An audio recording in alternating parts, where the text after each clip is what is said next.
guys, welcome to Double the T Podcast. I'm your host, Megan. And I'm Sarah Ann, and we are the Ombi Twins. And today we have a very, very special interview.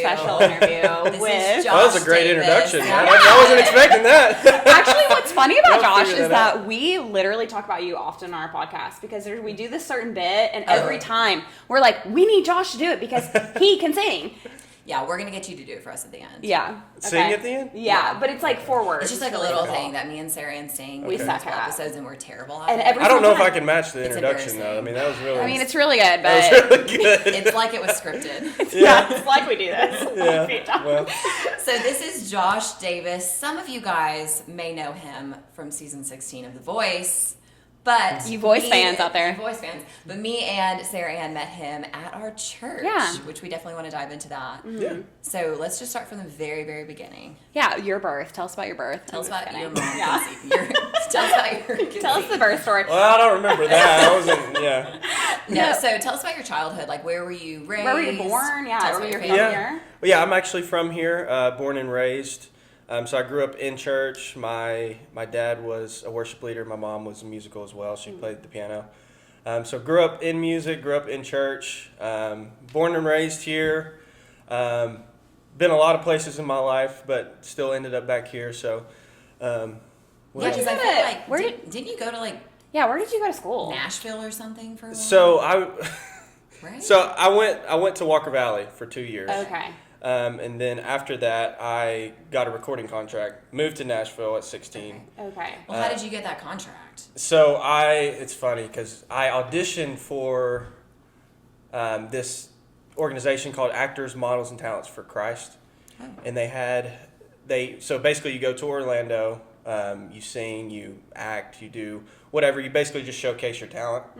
And from that, I was able to get an opportunity. It was an email that was sent, and they were like, "Hey, we want to audition you for this in Nashville." So I basically auditioned for this in Nashville, and then everything just went really well there. Did really well in my audition, and then ended up everything just kind of worked out. I signed a recording contract. We were signed to a label. Picked up all my stuff at 16. Moved away. We actually had a legal guardian there. He was like our house dad. So he worked for the company because I was 16 at the time, and we had to have a legal guardian. Were there other people like you that were that young and moved there? So yeah, the other guy that was in it, he was 17, and then his name was Benji, and then Spencer, I think he was like 20 at the time. Oh. So y'all just went to school out there, or how'd that work?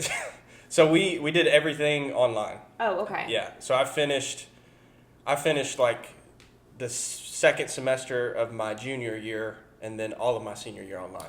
Wow. Dang. So. Okay, well, tell us about that. What did that entail? Like being signed under a label? Yeah. What does that even mean? Well, it was a lot. 16. I imagine. Yeah. Yeah. I mean, just from a small town and then moving to Nashville, it was just a culture shock. Yeah. It was like, whoa, what am I doing here? Yeah. You know, I had no idea. I would sit in interviews and I'm like, what do I even say? Like I haven't been trained for this, you know? And I wasn't sheltered in a way, but I just wasn't used to that, you know? And we were being thrown in interviews and rooms with people, and it was just a huge change for me. Yeah.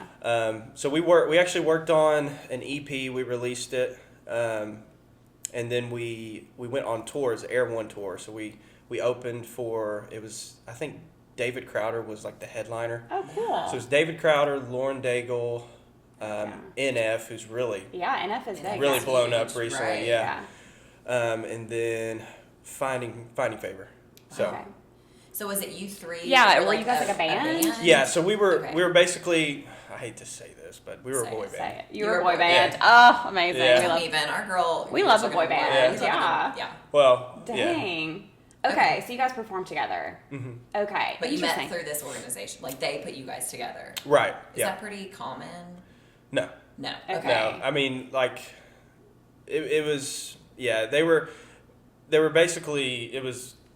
This usually doesn't happen. like Yeah. that, so yeah. So then, that's really so cool. what was that experience like? So you just like performed you were just opened up for these big artists? Is So that? you went on tour, I'm assuming. Yeah. Right? Mhm. Okay. Okay. Yeah. So we were the first act. So we had like a 15-minute spot, and we just sang we sang 3 or 4 songs off of our EP, and then that was it. So we were going. I think we started off in. I can't remember where we started. I think we went to Texas, and then we went out to the West Coast, all over California, Las Vegas. Then we came back. We were out there for like 3 weeks, and then we came back, and then we went back out like 2 weeks later. So we were just traveling basically all over the U.S. performing at venues. I mean, did you like it? Was it fun? Oh yeah, Okay. yeah. I really enjoyed it. I mean, it was. it was crazy. I literally can't imagine. What would you have shows like multiple days in a row or the same like?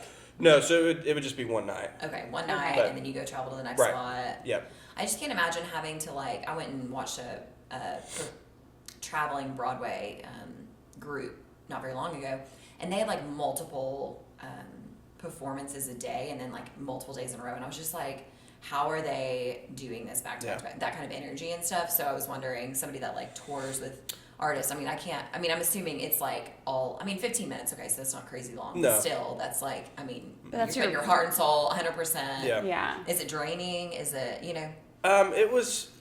I mean, you're kind of like you're traveling most of the time. So like when you're on the bus, like you're kind of moving around a little bit. So you don't really get like a good night of rest. Oh yeah. So you're showing up to places at 6 a.m. Usually, like I would like wake up at like 2 o'clock because I couldn't get like a full night rest because we were traveling on the bus, and it was like you're moving around or whatever. It's just weird because you're in different time zones too. You're performing at different times. It can really, if you don't take care of yourself, it can really put a I can't imagine. wear and tear on your body. So were you taking care of yourself? Like, did you do a good job of that, or?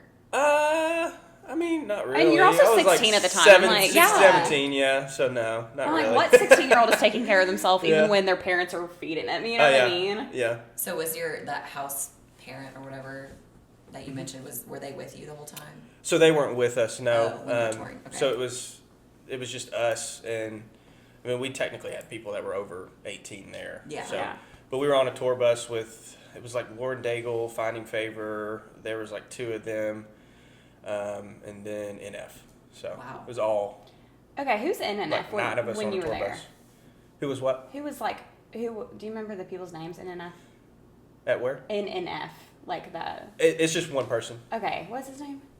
Nate. Okay, does he have a drummer? Does he have a drummer? Yeah, or did he have a drummer? Yeah, his name was Aaron something. Oh, okay, because I really think that Dustin's cousin used to be the drummer for NF. Oh, I wonder if they rotate like the artist or the They probably like, do. musicians Yeah. out. Okay. I can't remember his name. I think it was Aaron was his name. But he just had a drummer. That was it. You don't remember the name Rhett? Like, Rhett doesn't sound familiar to you? Okay, never mind. Maybe that wasn't him at the time. Anyways, that is crazy. So me having a child, obviously she's not 16. How did your parents just like, okay, Cool, you're 16, bye. go and like tour the country? How was that for them? Yeah, I think that they really knew the call on my life. So I Yeah. think for them it was like there was no hesitation. They're like, Yeah. this is what God's called them to do. So we're gonna let it happen. I'm sure that it was a lot of anxiety going on for them. I mean, me being 16, moving to a big city and growing up in a small town, it was definitely a culture shock and a lot of things, that were different. Yeah. But I think that they recognized that, I'm called to do this. So I think that in the end, they're gonna support it no matter what. Well, when did you? Yeah, when feel did you that get the calling call? on your life? Well, yeah, when did you feel like... I mean, it's weird because like when I was living here growing up, like I knew that I could sing and do and play or whatever. Wait, but when was that moment that you realized you could sing? Was it in the shower or was it like? I don't know. It was just You like don't- I was. You just never remember not being able to sing really well. Yeah, I mean, I was Okay. like 4. The first time I sang on stage was like I was 4 years old. Oh my 5 years old, yeah. gosh. So I don't even remember. Okay, you've just always been Singing. amazing at singing. Okay, cool. I mean, Can't relate. yeah. Okay, so Well, yeah. I think what really sparked it in me was growing up and my dad leading worship, Yeah. and then just being around that, hearing that, growing up. I think that's really what kind of formulated my gift and made me like step into that early on. Yeah. So, Sheesh. Goodness gracious. I mean, that's amazing. I remember the first time hearing Josh sing at our Dude, church. I was like, I was this just man like, who is this? has I'm a not voice of joking, an though. angel. I've had 3 experiences, like 3 different artists that I like know personally that I have had that like, oh my gosh, you have an amazing voice. Do you know Jessica Height? I do. Yeah. Okay, she's. I used to sing with her. Okay, Yeah. she's so wonderful. She was one of my clients. That's how I met her. Okay. And then she started singing at Rockbridge. Yeah. And She's then awesome. of course Bobby. Bobby. So when you and Bobby Yeah. get on stage together, Bobby is another I guy. was like, it's gonna be a good Sunday. And they sang together, yeah. And they were just the duo. Oh, so Honestly, good. it's It was like so good. You guys should come out with a song together. I mean, I would be for Bobby, it. at Bobby. This is our Bobby, where pitch. you at? Where are you at? Me and Sarah, we will pitch. We will be the producers here. So Yeah, for sure. Well, Anyways, okay, so amazing. okay, you toured for how long, and then what happened after that? So we toured for 3 months, and then after that there was, just to be real, I mean, there was just a lot of conflict going on between us, like as a group Yeah. together. Like you 3? Yeah. Okay. And we were just young, and we were experiencing a lot. We were around a lot. We were touring, recording, like it's just a lot thrown at you at once. Plus, Going y'all to were radio just stations, also like thrown together. It's not like you Yeah. guys grew up together and like y'all had like Right. personal friendships and stuff like that. well, we either. were forced. I mean, it was like an arranged marriage. Like Yeah. we were forced to live together, do everything together, Yeah. and so I think that kind of caused like some conflict between us and the group. After we toured, we didn't really do much after that. So the group just kind of fell apart. Like Yeah. one of the guys was like, "Hey, I don't want to do this anymore. This is like not what I feel like I'm supposed to do." Yeah. You know, and it was fair because I mean, you're 16, 17 years old, like, you know, you're not forced to do anything. Right. Like if you feel like God's telling you to do something else, like do it. Yeah. You know, like, and you're so young at the time. So he left the group. Me and the other guy, we tried to basically keep it going, but it just kind of fell apart because their whole marketing was 3 for 3. So that was our group. It was Okay. 3 for 3. It was 3 of us. You kind of need that. So when one leaves, it's like, Right. Yeah. where how do they shift the marketing to just 2 guys? Right. And then it's like, what happened to the other guy? Where's Yeah. he at? You know? Yeah. People are like, Don't break The it. elephant in the room, right? Yeah. like, did he die Yeah. or what? Yeah. What's the story? Yeah. So it just didn't work out for me. So I basically moved back home. I went to school. I went to Cleveland State for 2 years, then transferred into Lee. So, yeah, Dang. I'm back here, up and down, up and down. Okay. Well, so did you continue to pursue your singing career after this? Like, I what did. That look like? So I did. I actually auditioned. So I was on The Voice season 15. Oh, okay. Listen, I said 16 because I googled It's okay. it and I wasn't gonna correct it you. said 16. Y'all had such a on good there. introduction. I just didn't. No, listen, it's the thing is I saw Rookie. 15 first. I saw 2018, and then something on there said Josh Davis 2016. So all I'm saying, it wasn't me. It was the internet. Wikipedia that Megan Blame looked on. Google. So anyways, Wikipedia. okay, Wikipedia. keep going. That's Okay, funny. so 2015. Yeah. So season 15. Oh, so season 15, sorry. Yeah. So I auditioned for The Voice 3 times. Oh really? Okay. Oh, Yeah. interesting. So Okay. What does auditions look like for that? Okay, so it's different. It was different for me every single time, but the first time I went to Atlanta, and we were just in this big line. There was 10,000 people that auditioned. So you wait 5, 6, 7 hours to audition, and then you get in a room, and there'll be 10 people in the room, and so 10 of those people will sing. There'll be one guy standing there, or girl, and they'll pick 1 out of the 10. And they'll move say, on. hey, yeah, Oh, interesting. Okay. yeah. And so there's a whole lot of like preliminary auditions you have to go through. So basically they're like, hey, we want you to come back in 2 or 3 days. We want you to sing 2 songs with a track. Just sing in front of, it'll be like 4 or 5 different producers. So I came back. This was actually my first time. So I came back, I sang. I just wasn't really prepared. I didn't really take it serious. So, but I got cut after that, basically. And so my second time, they reached out to me via email. Wow. And it was basically, hey, you're going to come and sing 2 songs. So you skip where you go through the line, Okay. 10,000 people, Yeah. we pick 1 out of the 10. Like, that was just that was crazy. Oh, yeah. But I can't imagine. Also, Yeah. did you get to sing your own song, or was it like a song? no, that so they the Voice they just want you to sing like songs that have already been written. They didn't want you to do any originals. had? Okay, or but anything. did you get to choose that, or was it like everyone sings "Mary Had a Little Lamb"? No, so you can pick whatever. Okay, Okay. okay. Okay. And so the second time I auditioned, I was sick, and I was prepared, I think, but the lady was actually pretty harsh towards me. She was just like, "Hey, we feel like you have no control over your voice. Like, you're a good singer. We think you're naturally talented, but you just have no like control. You don't know how to control your voice." So after that, I was kind of like, okay, I gotta lock in and do better, So I took vocal lessons. I was gonna say, have you ever Yeah. taken any lessons? Okay. Yeah, so I took vocal lessons for probably 6 to 8 months at Jan Smith Studios. Did you feel like that was like, oh my gosh, like? You Oh got so much yeah, better? I mean it was like I was night and day difference. Wow. Oh, wow, Of okay. a singer, yeah, because I knew the technique. I actually recorded vocals for my song at that studio that I had Oh, wow. vocal Oh, lessons cool. at. So Okay. kind of making a big Full circle circle, around, yeah. yeah. So I took vocal lessons for 6 months. She really just hammered down like on technique and learning different things and dynamic and just everything about my voice. And I really worked hard at it. It was like I went from a good singer to a great singer. Yeah. And that's what I needed to elevate me Yeah. to the next Get to step. the next level. Now, were you at Lee this time? Right at that point? So I was at Cleveland State. Okay. So you I were would at have Cleveland been like 19 or 20. Okay. State. Okay. So I was probably like second year at Cleveland State, something like that. Okay. So I forgot where I was. So the second you went to vocal school or Yeah. vocal classes or Yeah, whatever, and yeah, then that yeah. was your second audition. Yeah, so my second audition, I got cut, took vocal lessons, and then my third one I was like, okay, I'm gonna lock in, like we're gonna do this. And you like had to go through the. So they reached out again Oh, via okay. email. So they reach out every year, basically. Oh, so okay. once you pass where you go through the line and you wait, and there's like 10,000 people, they'll reach out every single year to get you Oh, an nice. audition. Okay. Do you know how many people of that list gets reached back out? Is it like 1,000 people they reach back out to, or do you have any idea? I don't A know. lot. Yeah, it's probably a lot of people, but they do.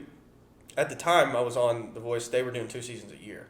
Oh, okay. So they would reach out like every 6 months. Yeah. They're constantly, like when they were doing my my battle rounds, they were already, it would have been the live audition, like the round before the live audition. Mm-hmm. I forgot what round that was. They were already doing like setting up blind auditions for the Dang. other Wow. groups. So they were Okay. already going to the next season. So it's just constant filming and Yeah. moving around.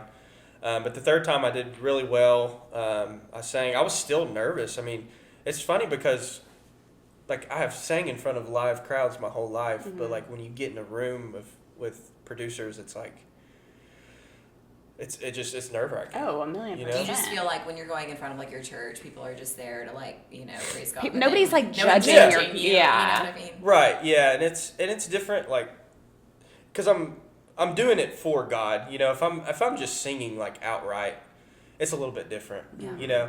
Like there's a little bit more that goes into it when I'm leading worship, Yeah. like a little bit more passion and so Yeah. Conviction, probably. Too. yeah. Okay, so you do really well in this audition, Mhm. and then you. Yeah, so basically they're like, hey, we're going to fly you out to LA. You're going to be out there for 3 days. You're going to sing in front of the executive producers. You're going to do a few interviews, and then we're going to send you back home. So I did that, made it past that round, and they're like, hey, you're going to, I don't know how much I should say of this for The Voice. Like, I don't It's up know. to you. Yeah. You use your discretion. I don't think they can come back on me, but I'm sure they're not listening to Double T. I think I'm good. I think I'm good. They're listening to I'll just blackmail them. All right. Yeah. We're good. No, they're great. They're great. They were great to me. So Yeah. So I was out there for 3 days. I did that. Came back home, and then they were going to fly me back out to LA 2 months later, and they were like, "You're going to be out there for a month, and then at the end of the month, you're going to do your blind audition." Dang. Wow. So I was like, "Okay." So it was And you're in the school summer. at this time, or no? I was, yeah, Okay. but it was in the summer, so okay. I was in a break Okay. at that time, so it was good for me. So I was like, I'm going to lock in at the Yeah. gym, you know. Yeah. I'm going to like, get Yeah. my voice prepared. I'm ready. I'm going to be on the voice. Let's go. Ready. So, Oh my gosh. yeah, so I did that, and I was out there for a month. What are they doing the whole month? Like, Yeah. That's a good question. That's a really good it's like, question. why did you have to be out there that long?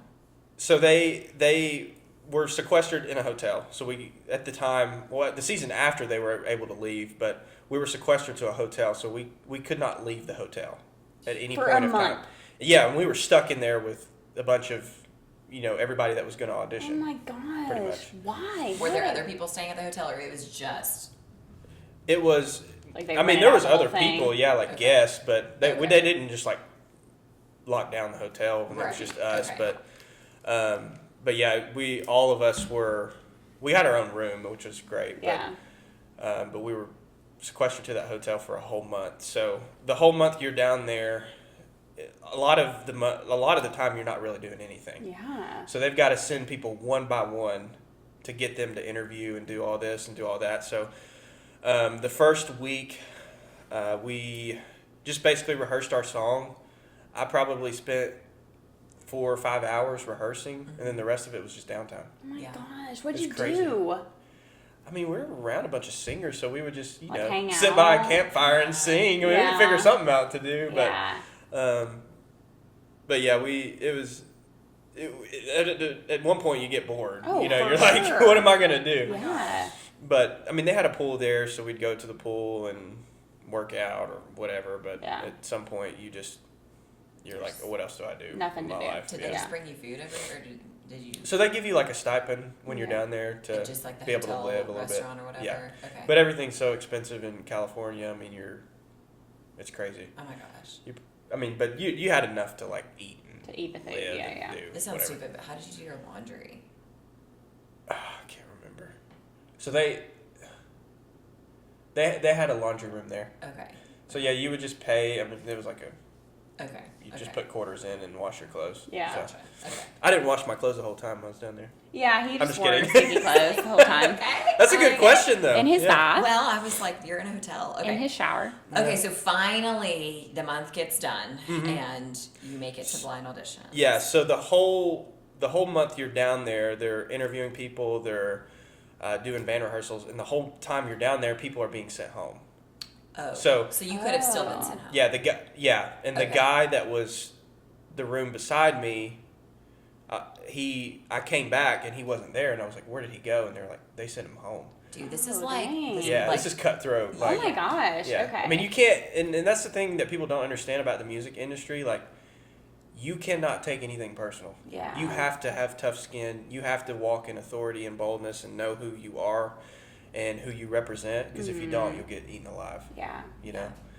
And I mean, that's harsh to say, but it's true. Oh yeah, So, for sure. Yeah. So yeah, the whole month they're down there. They actually cut him after his interview. They didn't like him in his interview. Dang. And so So it's not even, are you a good singer? It's also It's- like, you got a good does your story, personality, everything. like, yeah, right. you got to be good for TV, and that's understandable. You know, Yeah. they're putting on a show. Right. Yeah.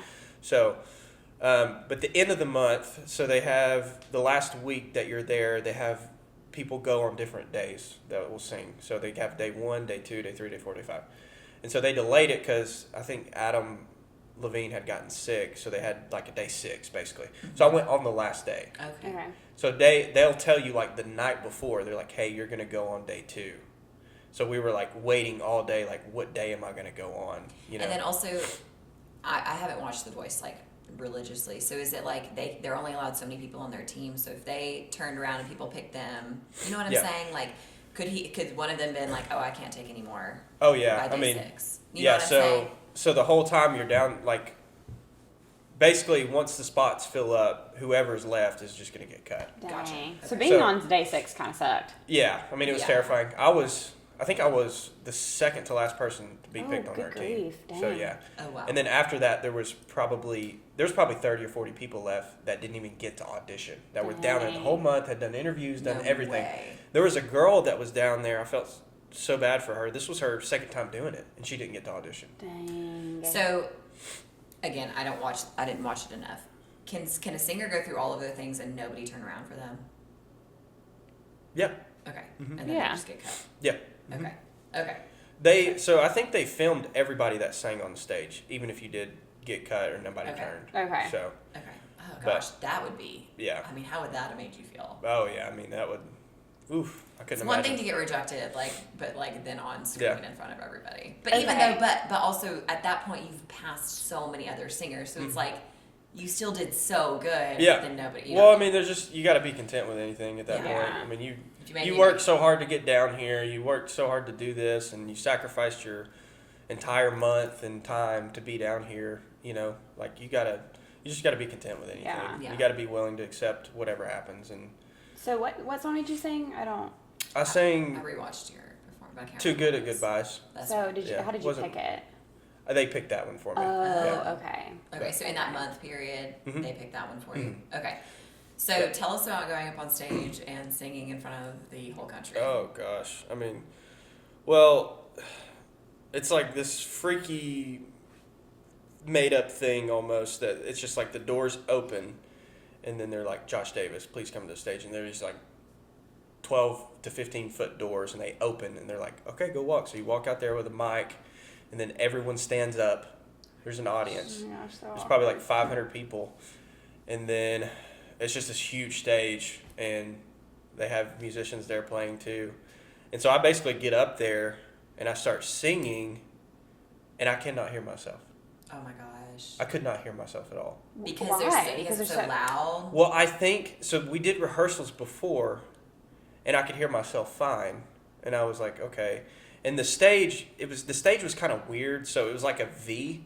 So you didn't have in-ears or anything, but the speakers were like this. Okay. So usually, like, it's like a square, so it comes up and to you, but it was like, I think the way the speakers were designed, it was just kind of hard to capture your own voice. So how does that affect a singer? I don't, obviously I know you guys wear a little earpiece, but like, how much is that? Well, I mean, for me, I had sang the song probably 200 times, so it was like muscle memory for me, but still not being able to hear myself. Yeah, it's kind of freaky. It freaked me out. Yeah. Shook my voice, and I was like, okay, this is not what I was prepared for. But I think what happened is they basically turned me down before the performance. I'm just kidding. No, they didn't do that. Oh my gosh, I was like, what? Why? No, I think what happened was the audience like sucked in all the sound. Yeah. Okay. So, but I don't know. I don't know. Did you talk to any of the other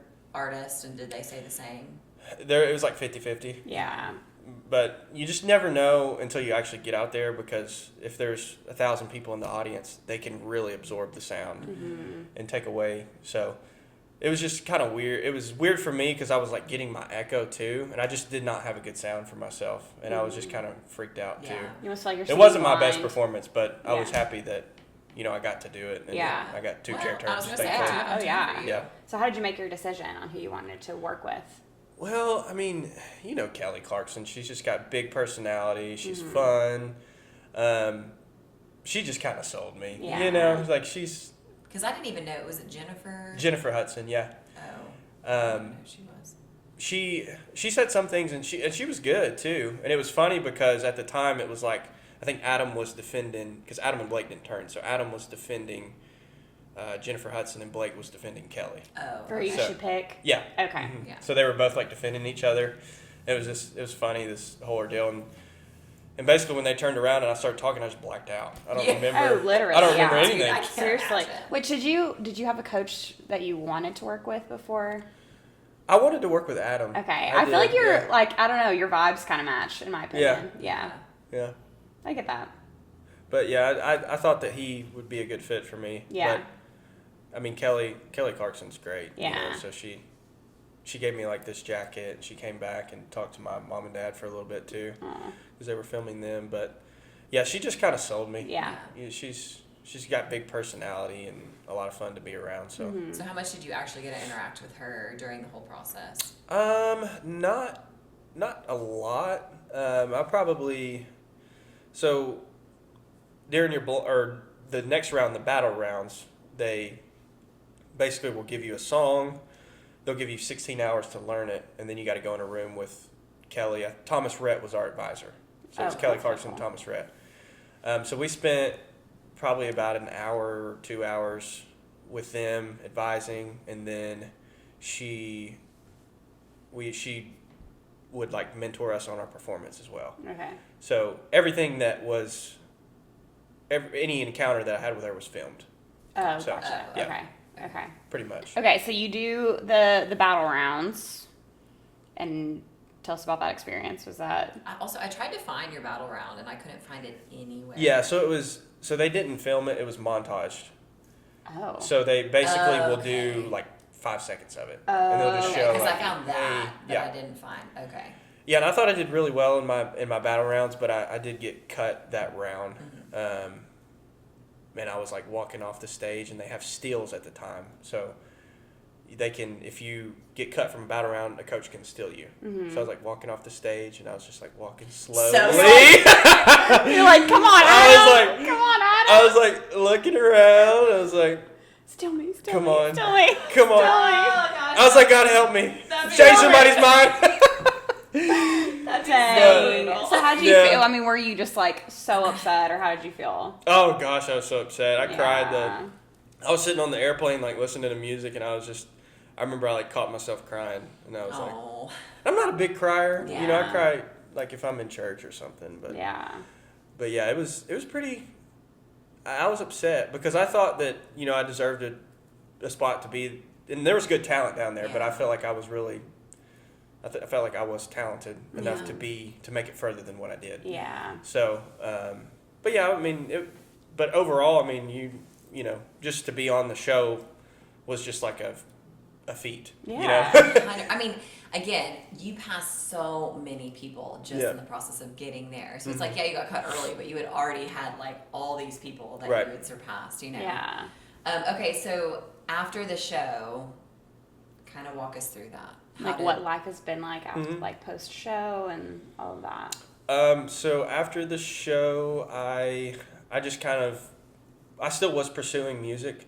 Yeah, because I remember a time, you were still making songs. Yeah, I and was trying to make posting a lot. covers.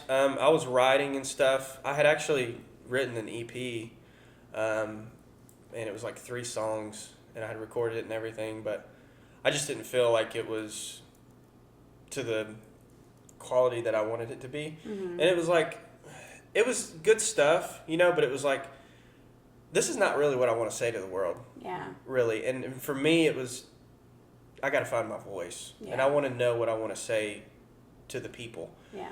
I don't want to just put music out there to put music out there. Yeah. Like, I want there to be some substance to it. So I scrapped that. I didn't release it. Basically, well, I don't know if y'all want me to get into it. No, dive in. Dive in as much as you Because, want to right, dive in. so there was a period where, like, you were making music and all this stuff, and then all of a sudden it was just kind of like Josh went dark. Like, Yeah. it was like, where is Where Josh? did I did Josh go go? dark. We weren't going to the same church at that time, and so, I mean, I was like, Yeah. where is Josh? Like, why is he not producing music anymore? Yeah.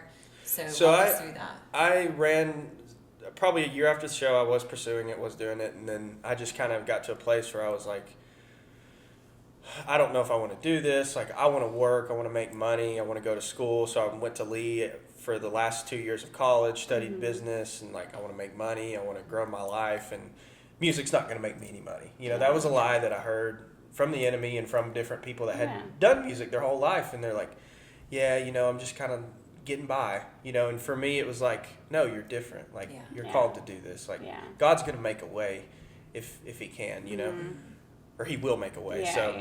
So 4 years of my life, I ran from it. I just went dark, like you said. I wasn't really singing. I wasn't really in church doing much. Did you feel,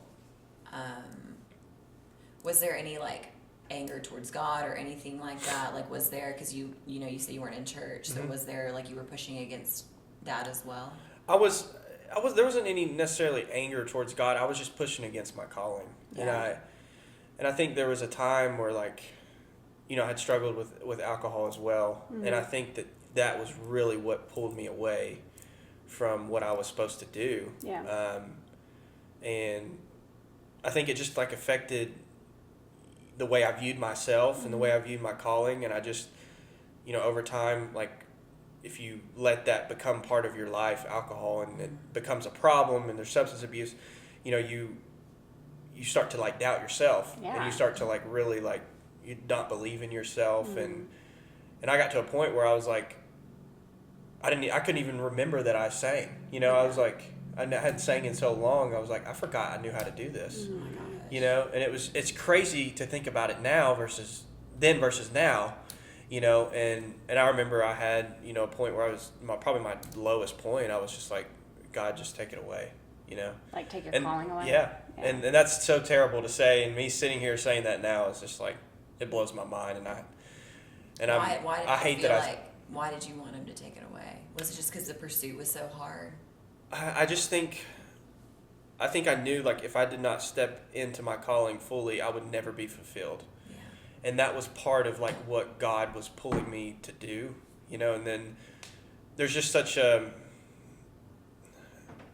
I don't really know how to describe it, but it's like the higher the calling, the more the pull in the other direction, you know, like this. Yeah.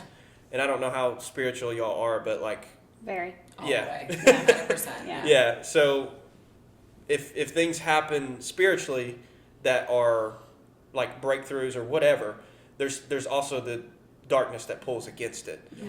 So for me, I knew that like I was called to do it, and this was something that like I knew that I had to do it, you know.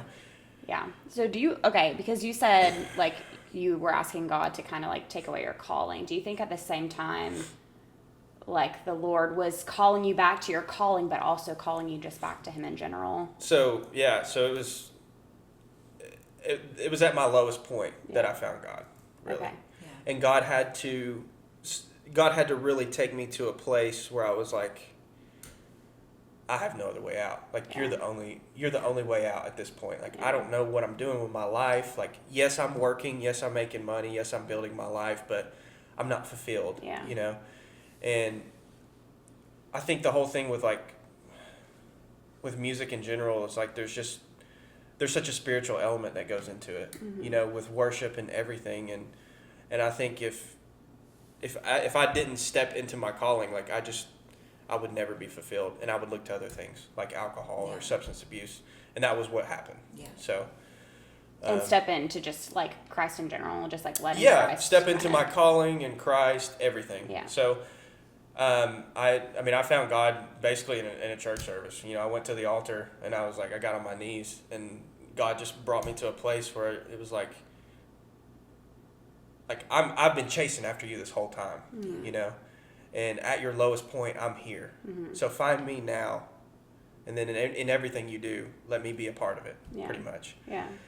And so that was probably about a year and a half ago. And from then, I've stepped more into my calling. I've done music a lot more. And I've been happy. I'm just so happy, you know. It's not funny. It's like it really isn't like it's really simple. If people would just it really is. come to like know the Lord, I'm like it's really is. Simple. You'll be happy, you know.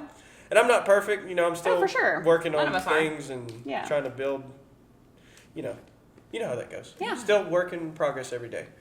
But I found so much joy and peace in my life and in just every area. Yeah. You know, my job and music and everything. And obviously I want to be doing music. You know, I'm working full time now, but I'm working towards that. And I know that God's just kind of in a season of preparing my heart, building a foundation, learning and growing and just having wisdom and being ready when that time comes. Yeah. So. Well, question. Do you feel like you were completely released from like the temptation of alcohol, or do you feel like it's something that you actively have to resist still? You know what I'm saying? So it's funny because the pastor preached on a sermon. It was like the scripture of resist the devil and he will flee. But the first part of that says, seek the kingdom of God, resist the devil and he will flee. And people really miss that first part. Seek God first. Yeah. And so, I mean, like you still struggle with it. It's not like something you just move on from and you're like, it's out of your life completely. But the more that you pursue God, the easier that it gets. You know, and the more that you have to say no. You have to resist the devil. But more than resisting the devil, you should be seeking God. Yeah. You know, and his yoke is easy and his burden is light. You know, he makes it not easy on you. I mean, you must suffer to enter into the kingdom, but I mean, he bears your burden for you. You know, and the more you pursue him, the easier it gets. And but doesn't mean that it just goes away and there's no temptation. You know, like I still struggled with it for the first few months. Yeah. So, but yeah. I think that's something that's super relatable, you know, and so. If there was anything you could say to maybe somebody that, you know, was kind of in that dark spot, you know, what would you say to them? Seek first the kingdom of God. Yeah. Seriously, I mean, just, I think finding a good church and a good community is very important. And people have gotten church hurt. People have gotten, you know, burned by churches, especially in this town, you know. And so I think finding somewhere that you can be yourself and be around people that are like-minded and iron sharpens iron, I think that that's so important. And that's something that people have really just kind of taken for granted. For sure. And without that, like, I mean, yeah, you can do and pursue God on your own, but you have to have a community of people, and you have to be surrounded with like-minded people. And that's really what I think would help the most, you know? So I think that's great advice. I feel like we've talked about that several times in like many of our podcasts about like being an adult and how being an adult, like you, like the friends that you have as an adult, you want them to be people that align with your values. And so finding and you those realize people, how important that how that really is. It's like in high school and middle school, it's like, if you guys don't believe the same thing, whatever. But it's like as an and adult, no one really knows what they believe. You know? Truly. Whatever. But being an adult's weird. It's freaking so weird. It's hard. Because you work full time, and then you're doing your own thing, and then you're like, hey, do you want to hang out? And, also, and it's like in high school and college, you're always around people, so you're always hanging out doing. But as an adult, you kind of have to like, you have to go out of your way. You have to put yourself intentional. out there. For sure. And that's what I would say too, is like, if your church, you know, if they have an event or something going on or whatever, like, go to that event. Surround yourself with people. You know, it's going to be weird. It's going to be awkward if you don't know anybody. But put yourself out there. You know? And I mean, so many churches now are doing, you know, it's funny, I feel like or maybe some churches are still doing the Sunday school thing. I think a lot of them are. But like a lot of churches are doing the small group thing, and which I think is great, you know. So I think that's really, really awesome advice. For people that are struggling the way that you were, you know.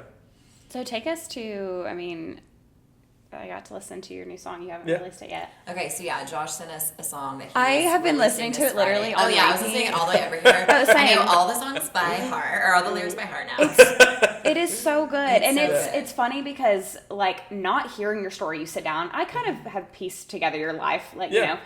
But it was like, you can tell it's so true to your experience, you know. So you want to talk about it? He's releasing a song called The Prodigal, which I was like, I wonder, and I wanted to ask you, like, did you resonate with the story? Obviously, if you're a Christian, you immediately think of the prodigal son story. So was that a story that you felt like you really resonated with? Oh, yeah. I mean, it was... So if you don't know the story, it's basically one of the sons had turned away from his father and spent all of his inheritance and just had done wrong, and then eventually got to his lowest point, where I was at my lowest point, you know, and he had to come back home. He had no other option. So... But his dad, you know, he thought that his dad would be mad. He thought that his dad would be, like, hateful or whatever. And he just said, welcome home, you know, and he accepted him like he had never left, you know, and he had never spent his inheritance. And that's kind of the same relationship that we share with God. And so for me, like, I was at my lowest point. I had turned away from God, and I found him at my lowest point. And it's just... God's love is not like, hey, I'm not going to condemn you for what you've done. I'm not going to speak.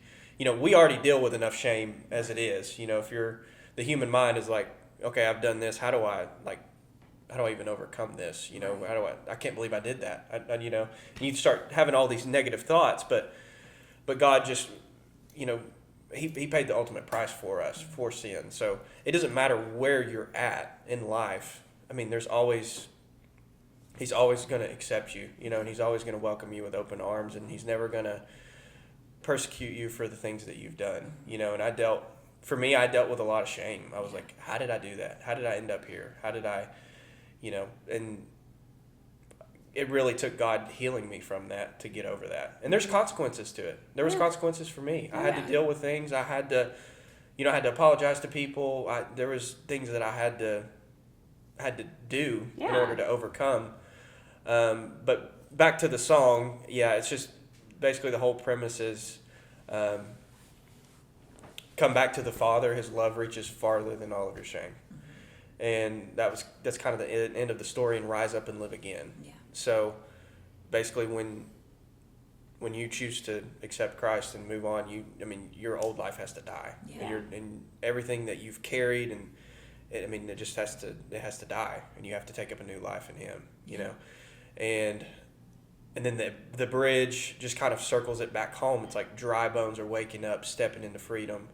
The enemy has had enough. God has taken back what He stole. I'm coming home. Mm-hmm. And that, to me, just kind of like wraps the whole thing in. It's like, okay, I've had enough of what I've done. Mm-hmm. I've been here for so long. I'm not getting anywhere. Right. I'm not helping myself. I'm not helping my family. I'm not helping my future spouse. I'm not doing anything right. Mm-hmm. And I'm not, like, I was still working and pursuing, but I just wasn't moving forward. Yeah. And I had to, like, get to myself. I'm like, okay, I've had enough. The enemy has had enough. Right.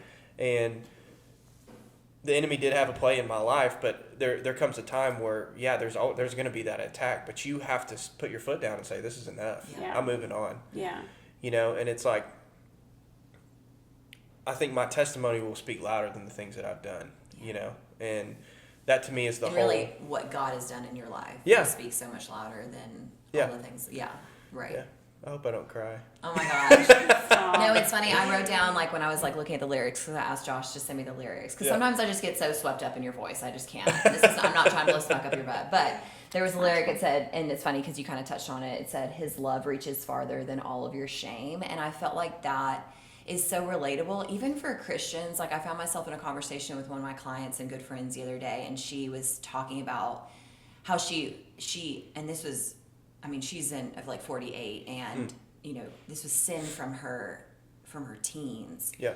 And she was like crying. She was like, is what's going on in my life now because of that? And I told her, I was like, God, what Christ did on the cross is sufficient for your sins. And by holding on to that shame and guilt, you're essentially saying, like, God or Jesus, what He did on the cross wasn't sufficient enough to cover that. Yeah. And so I felt like that was so relatable. I think, like, Christians, it's easy to hold on to things that we've done in the past. And like, there's no way that God is fully forgiven me or I'm fully wiped clean of that. Right. But it's like, no, the cross was sufficient to cover every one of your sins. And so I love that lyric that just reminded me of that and this client that I have. And so I told her, I tried to encourage her in that way, but I just really, really loved. The song was just very, very beautiful. Very, very good. That. It was very beautiful, and I think really just very relatable. Yeah. Honestly. And I can honestly say, I was given the lyrics basically I was at Cracker Barrel, eating with my family, and I was hearing the song, I was hearing the lyrics, I was hearing all the music in my head when I was sitting there. And I remember I went outside, and I was like sitting on their rocking chairs they have rocking chairs like sitting out of Cracker Barrel, and I was just writing the song. Like, I was voice memoing it, and I basically had the song written in like 15 minutes. Wow. And I'd never had that happen before, but it was like God really gave me the lyrics, and He gave me the song, the music, everything. And I can truly say that this was not my own doing. Like, God has used me to write the song and sing the song, but He takes all the credit for it, and all the glory belongs to Him no matter what. Yeah. So I love that. I love that. Oh, it's so good. It's okay. So when are you releasing it? Yeah. You want to tell us when? So I'm releasing it 6 days from now. Okay, amazing. Next Friday. This is going to be this coming Friday. So good. 11/22. 11/22. It is. Okay, if I did everything right. How are you releasing it? This is my first song. Like, are you like Spotify or like what does that even so look like? It's gonna go on all platforms. I'm gonna have like a link in my bio. So basically, you'll click that link and it'll give you like 5 or 6 different platforms. Like, it'll be Apple Music, Spotify, Amazon Music, YouTube Music. I'm releasing it. I think it's like 19 different platforms. Oh, perfect. So everyone can hear it if if you don't have Spotify or Apple Music, you can still stream it. So. Okay. Oh, it's so good. Okay, so so good. Well, you guys need to be on the lookout for it. And then we have to get him to do our thing for us really quick. Yeah. But before that, it's funny. Like, we all went to Lee University. The only thing that I'm just kidding. I learned a lot from Lee. But there's this one, and like one of my last classes of Lee, that was just kind of like a transition class. Like, okay, life after this, right? Yeah. And this one, it was like this book that they made us read or whatever, and there was this one line in it that has always resonated with me, and it said, God's calling on your life is the place where your deepest joy and the world's deepest hunger meet. Yeah. And I thought that was so beautiful, and I think that's a perfect representation of your story, you know, your deepest joy and where the world's deepest hunger meet. Yeah. And so I think it's really beautiful, and I'm so proud of you for coming back into that. Yeah, so Well, proud thank of you. you. And we've missed you, because I'm like always like, where's Josh? You know, new song, and then he went dark. So I'm just glad you're back. Yes. I'm glad you're Glad back. to be back. Okay, so we do this bit We called... have a request from you. Yeah, we do a bit. So I've been a little sick, so if you want me to sing, it's not. Oh, it's gonna be, but I promise you, whatever you do is gonna be 800 so times much better than what we do. Okay. Literally so bad. So we All do right. this bit every few weeks called Tell Me Something Good. That's like our episode for the week, so we'll like say something good. Yeah. But we There's this way that we say it, and you have to it's like a sing singing it, way, but and we suck. We suck at it. And so every episode we have to like address the elephant in the room about how bad we suck at doing it. And then that's when we were always like, we need Josh, we need to Josh do to this for us. freaking do this. Okay, so it basically is like, tell me Me something something good, and but then it, we like, don't goes have up. good high voice. So can you sing? I just Tell me something good, but really high, Yeah. or not really high, but like that. Tell me something good. Tell me something good. Are you kidding me? No, Are you? that's not good. Amazing. Tell me something good. I can't. Tell me something good. Okay, that was. Are I don't know why I was Can you struggling to record that? find my pitch on that. That was but- amazing. Okay, no. Oh, that was But we your just song need pitch? you. We need you very clearly. Taylor, producer in the back. We need complete silence, so that we can Okay, so I can cut this. Okay, Yeah. so do it. Ready? You want me to do it? Yes. I'm glad we didn't use that. I was like, God, Dang, that Jesus. sucked. Cut out the first part too. Okay, and get a little closer to it. Okay. Okay, yeah. Tell me something good. Are you kidding? Okay. Okay. That will be our And then song. I'm gonna get on GarageBand later and see if I can add a little. I don't know. I have no. You might idea need what to I'm doing. turn me down a little bit on that. I got really close to that. No, we mic, need to but- be really loud. And we'll just... Yeah, Okay. we know nothing actually, Josh. So can you help us? Yeah, we're on commercials. Okay. Thank you. You That got was so Logic? good. Is that Logic? No. Yeah. This is Yeah, my it is. notepad. No, are you looking at this? This is my notepad. This Well, is you're just using Garage- Logic though. That's Logic. I don't know. Or what that GarageBand. is. Well, yeah. Okay. Yeah. But GarageBand is just. Yeah, we're That's what I professionals. use. Computer. Come on, we're professionals. Come on. Yeah, we know what we're doing. Yeah. Come on, we're I professionals. mean, yeah. We're That's not amateurs. that's professional. Ha ha ha! Yeah, you heard it. You heard it, guys. You We're heard it. professionals. Now, can I figure out how to get one of these mics off of this one? Is like the right side earbud, and that one goes on the left, and I don't know how to merge them. You know what I'm talking about? Yeah. We can probably Like talk about this panic. after. Yeah, We don't I'm have just to. saying. I know. I'm just. We can saying probably we're do not it. Our audience professionals. does not care about that. No, I just wanted to. We don't know what we're doing actually. Okay. Long story short, Josh. Thank you. Thank you Yeah. so Thank much you for for having joining me. us. I mean, you're Yeah. somebody Sorry that we met you years ago and Yeah. just fell in love with you. You're just a Yeah. wonderful person. Wonderful. So Appreciate that. Wonderful human being. Y'all loved are hearing too. your story and what Jesus has done in your life. Yeah. So that's so awesome. Well, thanks for having me. Yeah. I enjoyed it. Yeah. Yeah. Thank you guys It's been great. so much for joining us on Yeah. another episode of Double the Tea, where we spilled All of Josh's tea. Bye, guys. Bye.